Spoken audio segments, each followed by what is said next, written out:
Hello, everyone. It's Tuesday on the Breakfast Club. I'm Michael, otherwise known as Agent of Doubt. Maybe Paul will leave a link down there for me, but if not, that's okay because you probably already unsubscribed me somewhere else anyway. Today I am filling in for the loss of JJ Talks. If you don't know about that, watch Paul's video from yesterday. And let's see. Paul asked me to fill in as one of the Parachute Club members who can be called upon to fill in on short notice, and I did. I said, yes, I can do this. Even though I was just finishing up the first of two shifts and pulling a double after only sleeping a couple hours, after pulling a shift and a half before that. And I'm going on not much sleep, and I was like, you know what, that's okay, because sleep deprivation is probably good for the kind of ideas that you could have for making a video for the Breakfast Club. I was like, just do it. And then I thought about what I wanted to say. I had a couple great ideas, and I got home after, being up for almost 20 hours now, and I reviewed the content that was on the Breakfast Club this past week just so that I could, touch on it, and I was like, fuck, it was all about fat shaming. And so as far as what Wayne and JJ Talks were talking about with fat acceptance and fat shaming, I will agree with Wayne that it is not healthy for people to adopt an attitude that is basically all unhealthy lifestyles should be accepted. I'll agree with that, but I will also say that coming from the perspective as someone who's a registered psychotherapist, it is never a very good thing to try to shame people into changing their ways. Punishment and shaming are not very good motivators. You want to try things like giving them affirmations for when they do good, and maybe incentivize their weight loss if you want people to lose weight. So to that end, I will share with you all some of the ways that I have lost weight recently, and I will say my three big things that are working for me right now. One is tracking my calories on an app on my phone, and the next is realizing that calories are not all the same, and that goes the same for the difference between carbohydrates and calories from fats and calories from simple sugars, and also the difference between calories that you eat and calories that you exercise off. And I don't know if this is different for everyone, but this is really working for me to not consider exercised calories that I've burned off as something that I could have more room to eat with. So basically, I have not paid attention to any exercise that I have done in the past 2 months, and just consider that not part of the equation. And the third thing that I did was I was goal oriented, and I incentivized my thoughts towards weight loss. So when I started this journey, it was January. It was like New Year's resolution time, but I started with an app called Spark People because I just asked somebody who was in shape what they were using, and they said Spark People. And it really didn't work for me, and it was killing the battery on my phone. I didn't like it, but during that time I learned that Mountain Dew was at least half of my daily caloric intake.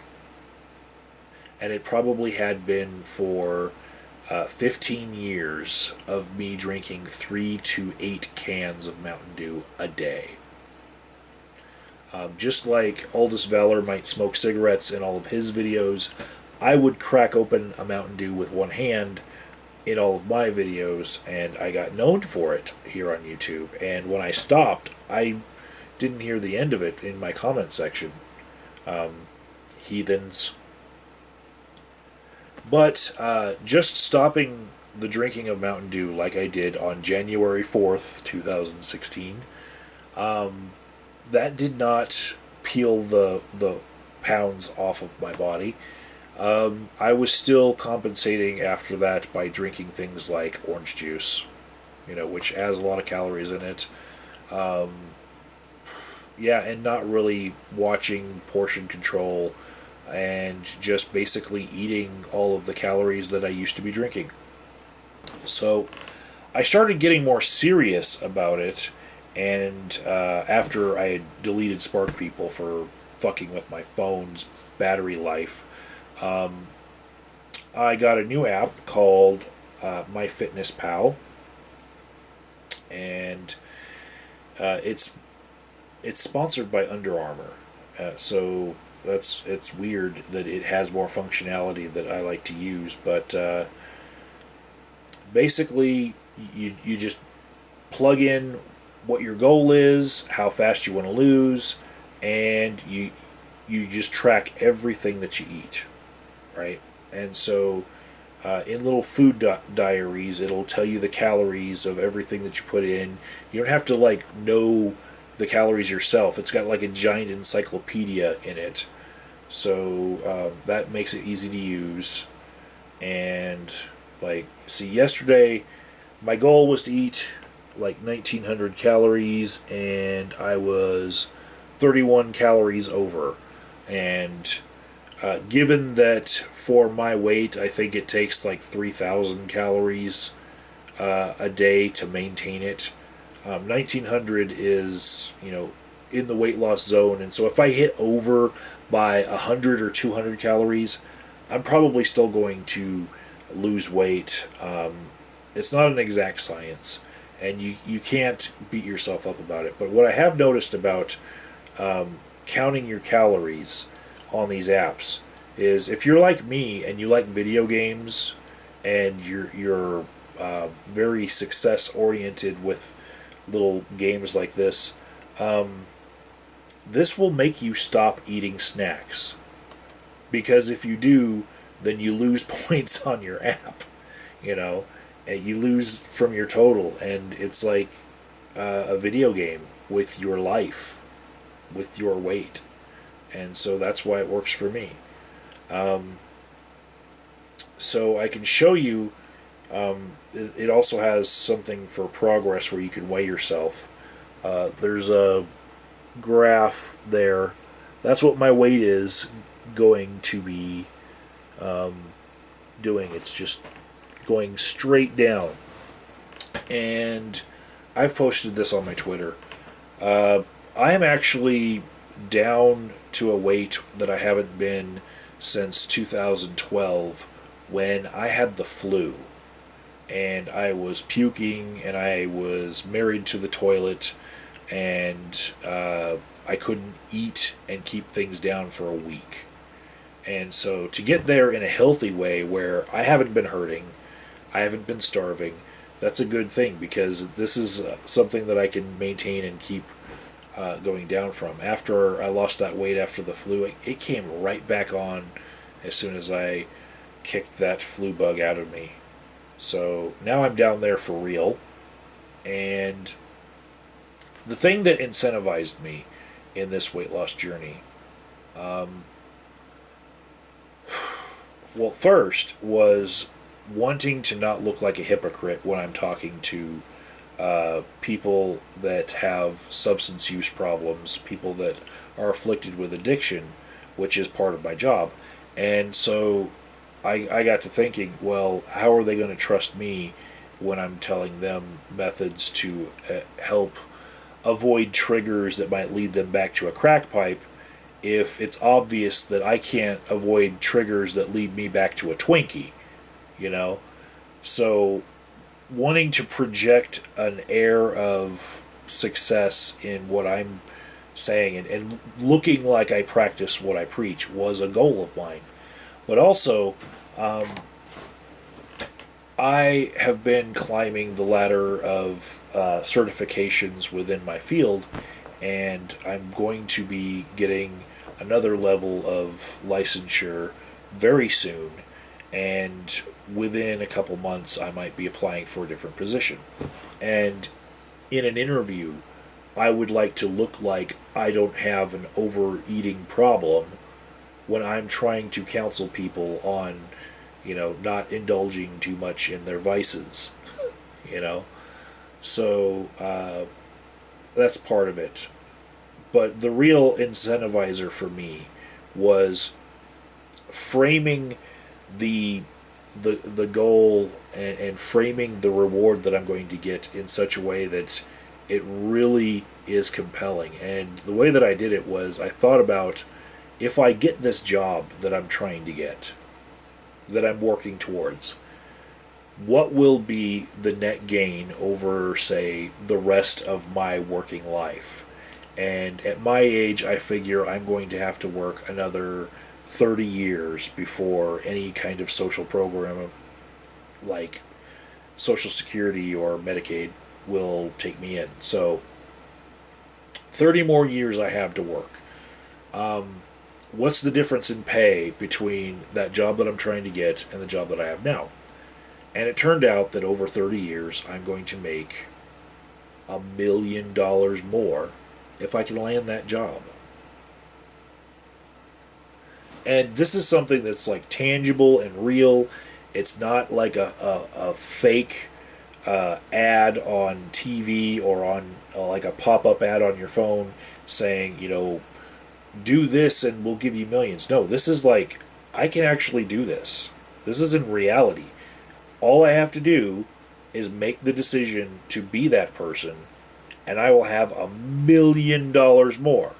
Granted, it's going to be in installments over 30 years, but I can live with that installment plan.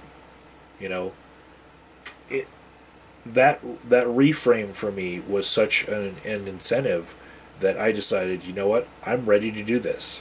I'm ready to go get that $1 million, because I know that if I stay the way that I am, I won't have the image that I'm going to want to project in that job interview, and I might actually not even live to the end of that 30 years in order to get all that $1 million. So I want that $1 million. I fucking want it. And so that's why I'm doing this. That's why I'm losing weight. I've seen other videos from other people like The Peach and JJ Talks and Abby Normal 1 and Robert Wallace, Hatred 42. I've seen all of their weight loss things, but I know what works for me. And that is staying positive, looking at the goal, and working towards that goal. And if you're not goal oriented, then you're likely to go any which way, and some of that way that you could go is towards more food and more fat. That's it. 1,900 calories a day, and I'm not starving. And if you fill it up with vegetables, that's more food than I can actually eat in a day if it's all vegetables. I can tell you that I've had some strange recipes along the way. Cottage cheese and pineapples was not on the menu for me before, but it is now.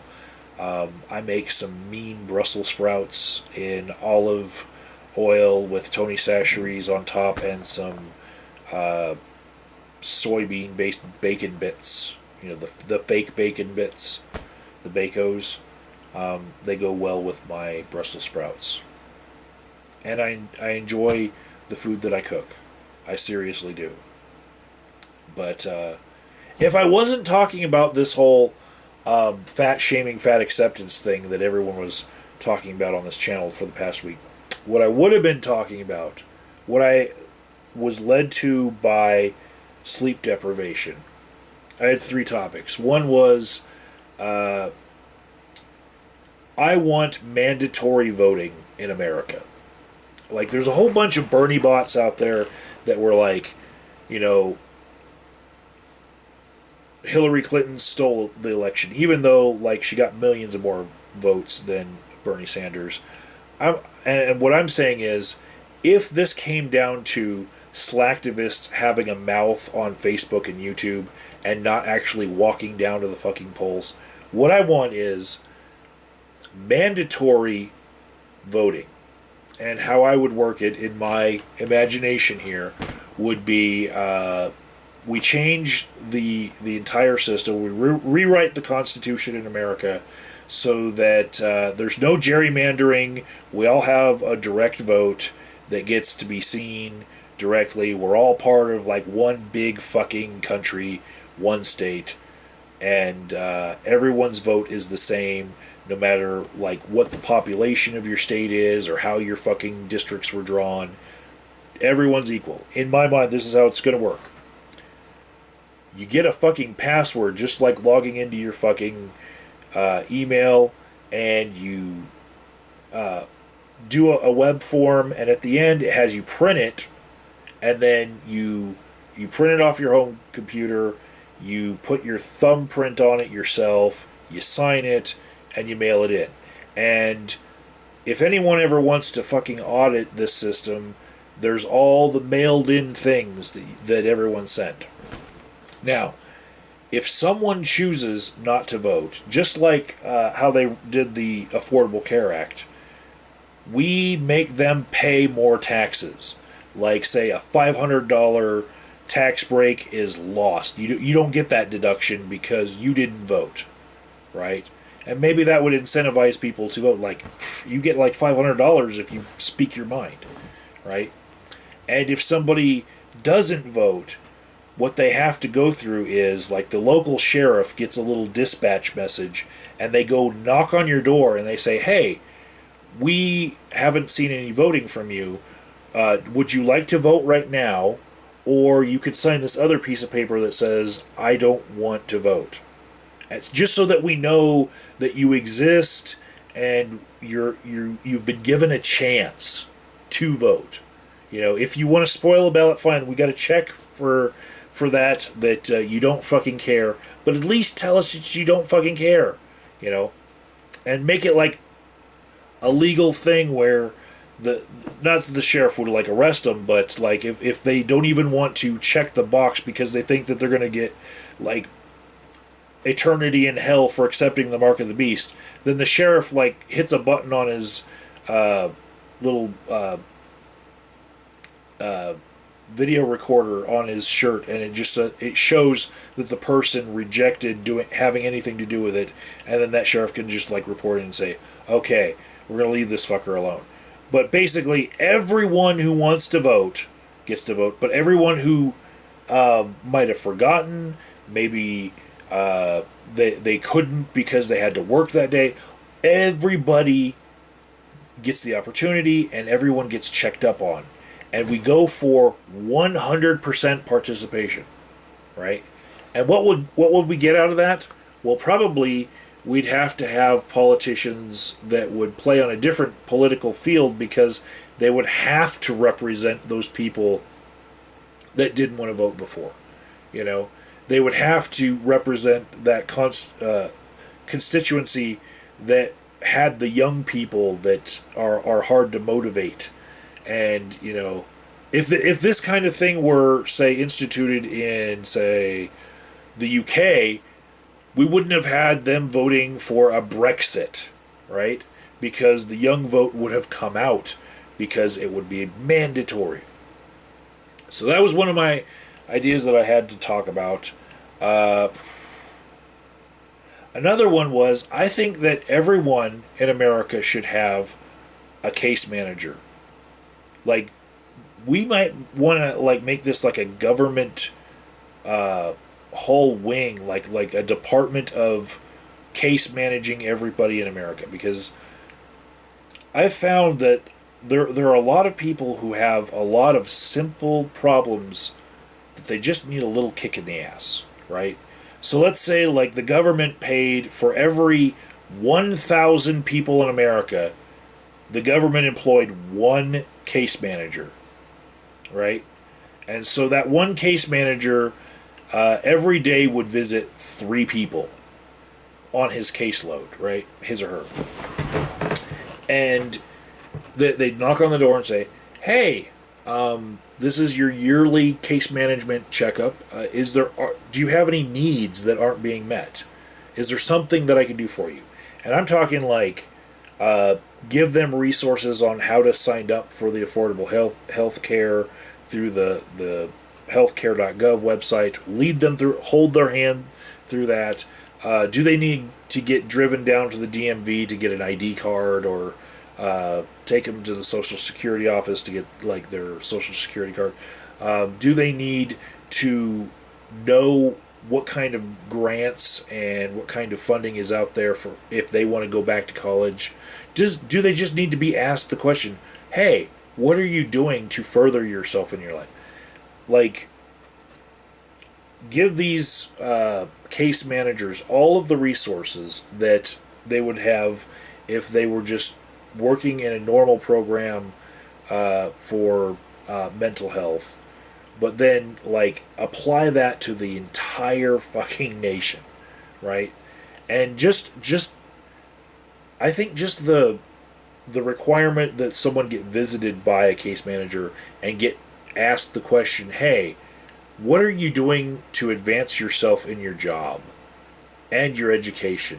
You know, just having someone that's not your mom, you know, nag you at least once a year. Hey, what are you doing? Tell me your plan. I think that would be a fucking great thing. I think that would fix a lot of problems in my country if people just were shown that, you know, there are ways to get around the little stumbling blocks that they set before them. You know, I want these case managers to have all sorts of resources that are already available. The problem is, there are resources out there for almost every fucking problem, and I've been learning this on the job lately, but basically, there are a lot of people suffering when there are people ready and willing to help them with the problem that they have, and they just can't connect to whatever that resource is. Be it food banks, be it free mental health care, all sorts of free gyms. There are free gyms in my city. I've learned that shit. Housing programs, all sorts of shit that these case managers would be able to help people with, but also just planning. And if somebody said, "Hey, I'm having a little trouble doing my taxes," they would connect them with like a free tax workshop. You know, I need help with balancing my checkbook because I don't know how to write checks. Check writing class. Poof. You know, there are all sorts of free resources out there that are unused, and we have these giant problems here in America that could be solved if people would just connect themselves to the fucking resources that are already there. So that's my idea. One person paid for by the government per 1,000 be a case manager. That's the idea. And even if all you say to that case manager is, I don't want to talk to you this year because you were a dick last year and you made me feel bad. If that's all they say, that's fine. But they at least get the knock, you know. So my last idea, this is even stranger. I think that a lot of our laws are being scrutinized right now in the wake of like gun violence and whatnot. One of the laws that's like one of the oldest in our country that I think we should revisit is the part of the Bill of Rights that has to do with no quartering soldiers. Because I think that after, like, say, a natural disaster like an earthquake in San Francisco or a hurricane in Louisiana, we should use the resources that we have, like, say, the whole regular army, and send them all down there to clean it up. You know? Why have all these military installations all over the country with soldiers that are just sitting and watching as there's a state being devastated by a natural disaster and there's only the National Guard there, when we can send all of our forces to go clean that shit up as quickly as possible, right? That fucking no quartering soldiers on people's property rule, and the separation between what the regular army can do within our national borders and what the National Guard can do, that shit needs to end. Because we're just tying our own hands. Those laws were meant for shit 200 fucking years ago. And I know this argument's being used for a lot of other things right now. But when we have the resources to help ourselves, but we're afraid of a boogeyman that's 200 years old and doesn't even apply to us even more, because we have better ways of managing our military forces so that we're not killing ourselves with them. We're not going to, like, use a militarized force on our own civilians in order to police them in a way that is going to be bad, like our founding fathers had foreseen, because they didn't even foresee automobiles. Those motherfuckers were on horses. Those guys didn't realize that one day we would have Periscope and Ustream and Google Hangouts and shit where you can live stream the news, as a citizen activist, and say, hey, look, those soldiers are killing those people over there. That's wrong, and this news needs to be spread everywhere. The people that wrote the Constitution were afraid of tyranny on horseback. So we need to not be tied down by rules about what we can do with our resources as a country when shit goes down. We need to be able to send everything. I say we make all of these all the armed forces that would be, say, responding to a natural disaster like, say, Hurricane Katrina was. They have to camp out on, like, the islands in the middle of divided highways. That's land that no one's using anyway. And when they finally get to where they're going, they just make camps along the highways like that, and then they go out and they clean everything up as quickly as fucking possible. And on the way, we can have people who want to donate to all the people who are without food and water and all that stuff. We can have all of our military forces stop at every Walmart where the American people, out of just their generosity, can just go into the Walmart, buy some shit, and then just set it right outside, and then just have the army trucks just pull up, pick it up, and just take it down the road all the way down to wherever the disaster is, right? And do I really care if we take like a quarter of Walmart's parking lot and quarter it for the army? Fuck no. Fuck Walmart. Okay? Just fuck Walmart.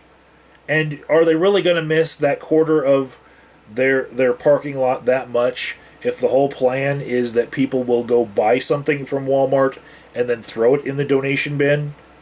No. I say fucking force that onto them. Whenever there's a natural disaster, that we just put out big fucking donation bins right outside the fucking Walmart. Go buy it, throw it in the bin, and then we use all the forces we can to help, and not just the National Guard, or the National Guard Coast Guard chapter. We need everything we've got. We need to quit half-assing shit. But all of these ideas I've had, there's traditionalists that would be like, fuck you. I like things the way they were, and that's the fucking mark of the beast. You know, all these ideas that I've had. You're looking at a one world government if you take away all these checks and balances. Fuck you. Okay? Anyone who makes irrational arguments against progressive ideas like I'm having here, I don't want them listened to. I I want them to be forced to listen to logic somehow. I don't know how I'm going to do it, but yeah, I think we as a nation we're too held hostage by tradition sometimes, and I know that a lot of people are going to be talking about gun control itself, and there's going to be people who say all of the things that we've seen on bumper stickers for my entire lifetime, because they're just stuck in that traditionalist attitude. But the world is changing faster than you can go into college and expect to have the job that you wanted when you went into college still exist when you get out. Okay? And we need to fucking revamp everything. Okay? I'm talking like Constitution 2.0 fucking O. Alright? Rewrite the whole fucking thing, and the parts that don't make sense anymore, fucking get rid of them. Alright. That's what I would have said if it wasn't fat shaming week on the Breakfast Club, and I just happened to be tapped by Paul to put my 2 cents in this week. Ugh. Thanks for watching, and tomorrow on the Breakfast Club, if we're following the days that everybody should be uploading, it should be D-Landon Cole, who it doesn't look like he uploaded last week. He skipped a week. Skipper. And if he doesn't, then it'll be Bionic Dance on Thursday. Laters.